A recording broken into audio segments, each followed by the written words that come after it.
Salam, mən buradan üzümü tuturam bütün Kürdəmir cəmaatına, Kürdəmirin ağsaqqallarına, Kürdəmirin Şahsevər kəndindən Nəciməddin Azəroğlu, Kərimovlar ailəsi.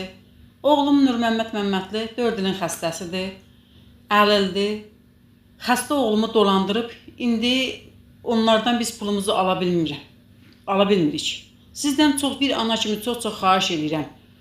Kürdəmirin Şahsevər kəndinin ağsaqqallarından rica edirəm, xahiş edirəm ki, o ailə ilə bir gedib danışasınız. Yəni bir xəstənin günahını almaq olmaz, bir xəstənin pulunu yemək olmaz. Oğlu Nəciməddin, yəni baba adı ilə, baba ləqəbi ilə tanınan baba oğlum Nurməmmədi dolandırıbdır. 6 aydır biz bu insanlardan pulumuzu ala bilmirik.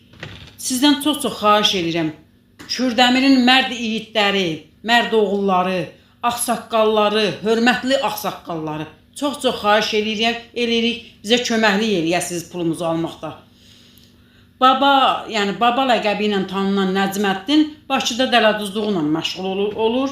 Bu uşaq indi də mənim o xəstə balamı dolandırıbdır.